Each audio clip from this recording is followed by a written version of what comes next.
of Unapologetically Woman. We're celebrating phenomenal women all across Kentucky who make no apologies for their perspectives or the impacts that they're making in the community. Today we're celebrating Anna Shepherd. Anna is a wife, a mom, an educator, a retired superintendent, and special assistant to the Kentucky Education Commissioner.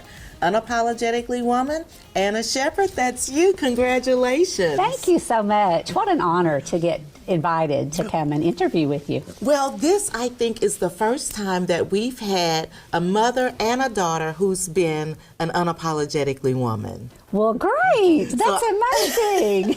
I do have an amazing daughter. So, you do yes. have an amazing daughter. Yes. So we're going to talk about her in just a second. Okay. But before that, we're just going to start with your humble upbringings. You grew up in poverty, and take the story away from there. Yes, I am the youngest of 7, first college graduate in my family, but I grew up in the rural part of McGoffin County, and my mom was always loved school, but her mom passed away at 5, so my mom only had a 4th grade education, and my dad an 8th grade education, and she always talked to us as we were growing up about how much she loved school, missed it, couldn't attend, and I always, as a little girl, just knew I'm going to college. I don't know how, but I'm going to go to college. Mm-hmm. And so I was the first child, the only child in the family that was a Head Start student, because I was born in the 60s, and the war on poverty, of course, started in the 60s. Yes. So at that time, it was a 6-week summer program. It wasn't a full year, mm-hmm. but I got to attend Head Start. Now, even though I don't remember a whole lot about that, and I'm guessing that a lot of the resources and things that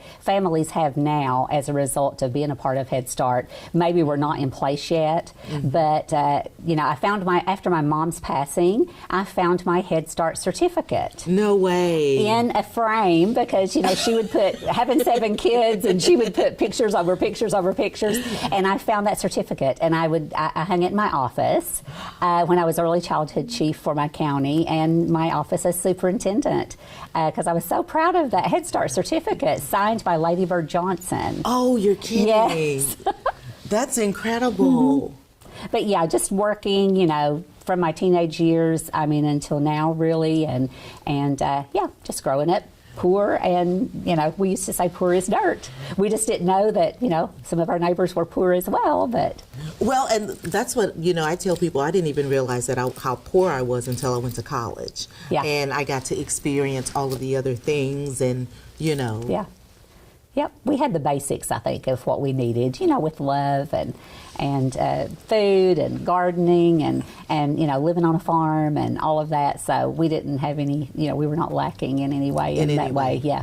Now let me ask you. You talked about Head Start. Did you teach in Head Start before? No, I was the early childhood director for Head Start. Okay, for 11 years in Floyd County. So I taught kindergarten for 12 years in Floyd County. Wow. And then I went to the Kentucky Department of Education many years ago as a highly skilled educator, and I did that program for 3 years. And then when I returned to my district, I shortly after that became early childhood chief. I was preschool and Head Start director for 11 years, and I loved it so much. My heart is in early childhood. Oh yes, that's my heart. Early childhood education is where I belong. Yes, I loved kindergarten, but I did love early childhood.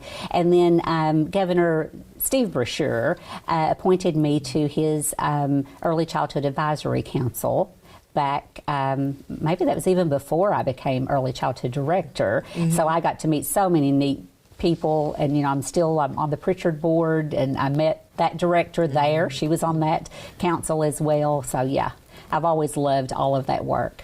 And so then you end up being a superintendent? Yes, I went from my early childhood directing in my home county to superintendent of my county. So I've always kind of been about someone that wants to break those glass ceilings for women, especially. You were our first woman superintendent, yes, weren't you? So I was able to do that, and that probably was just excited me. I mean, I really wanted, to try and do that before I retired, but I was most excited about that every female in my office, in our school district, every little girl sitting in a classroom could finally dream to be a superintendent of that school district.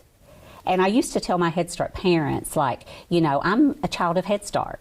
So, I got in Head Start because of poverty, because of our income. Mm-hmm. But, I always have said that your income does not equate to your intelligence. So just because you may have a lower income, your child qualifies for Head Start, they can be the director of Head Start in this county, or any county for that matter. That's right. So, that is right. You just have to dream big, I think, and be bold. You have to always be bold. Yes. And you were even trying to be bold and thought you were going to retire. Well, yes. I thought 32 years. I retired a year before my contract ended. So I thought, I'm just going to go ahead and go and retire with 32 years. And really had planned on that, just traveling. My husband's been retired for a few years, spending more time with my daughter and all of that. Then, opportunities sometimes come about and you just can't say no to them. And I really love our education commissioner. I think he's been the best for this state. And, sometimes when you get asked to help out and do things, it's just hard to say no. And so what did you say yes to? Well, I said, yes, I will start after my 1 year of vacations and having fun with my daughter and my husband. I will take the position of part-time special assistant to the Kentucky Education Commissioner, Dr. Robbie Fletcher. Yes.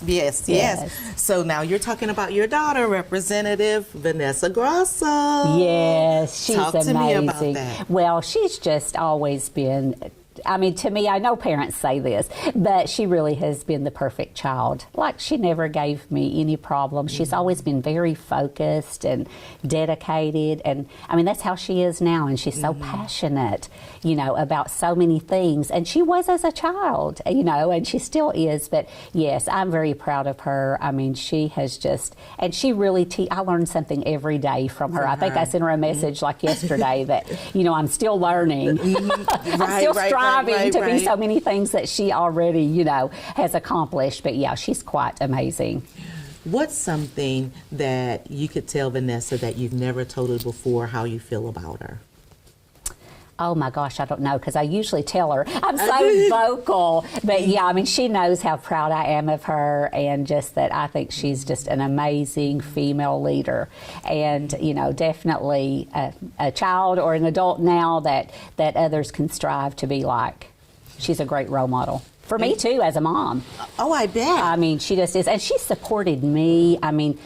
In so many ways, just anything that I've done, she's my biggest supporter. I know there's times that I've needed her to help me with something, whether it was a tech issue or reviewing something that I've written. It's always a tech issue, isn't it? Or reviewing something I've written or whatever, and she always makes time for me to do that. And those are just areas that she's strong in. So, we do pretty well together. So let me ask you this. What do you think your mom would think about you? Well, my mom, I think even when I was director, she didn't, she was definitely excited about me, getting a college degree, teaching, but it's almost like that kind of in education, moving into different, director, superintendent. Of course, she passed before I became superintendent, but when I was director, she would often tell people that I was principal, principal in my district or something. It was hard for her to comprehend exactly what all that involved, and what all I did. She was bragging nonetheless. Oh yeah, for sure, yeah. So you think she'd be pretty proud of you? Oh yes, yeah. And, and just proud that, I was able to go to school and, fulfill some dreams that I had. And, but I'm still learning. Every day I learn something. Oh, absolutely. What are you most proud of? I think I'm most proud as far as, I'm definitely a proud mama, but as far as education, I am very proud that I have always been a student first teacher, director, superintendent. Regardless, I just, students come first. and serving families, taking care of children. That's just where my heart has always been, because educators, we all get paid to be there, to do a job, and we should all be doing that well, because you never know when that one little ounce of encouragement or that one positive word, how it's going to change a child's life or a family's life.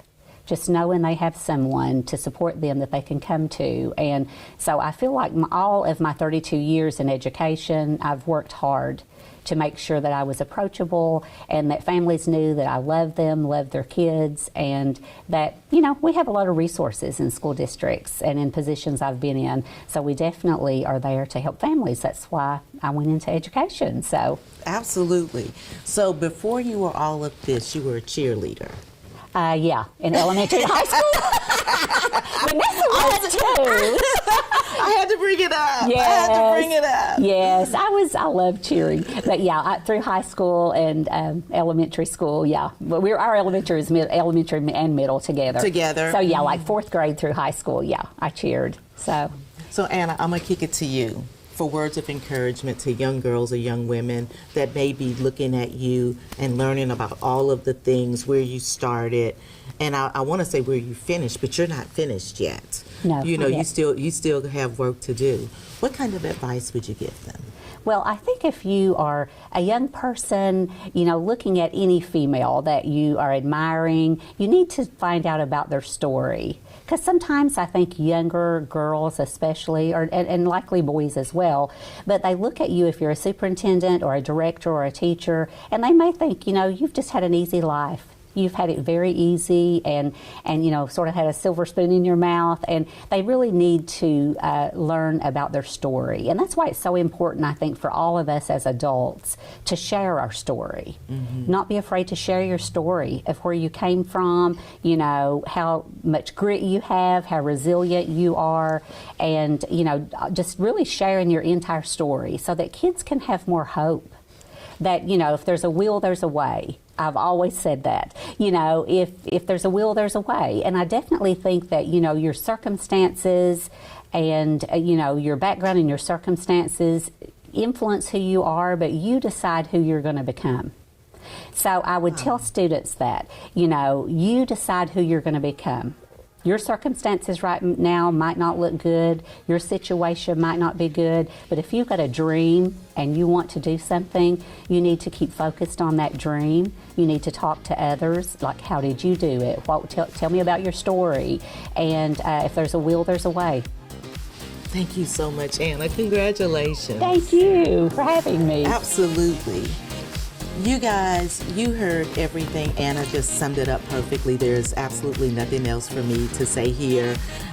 But where there is a will, there is a way. And don't ever, ever give up on your dreams. And you guys continue to watch as we celebrate other phenomenal women just like Anna who are making changes in Kentucky. Talk to you soon.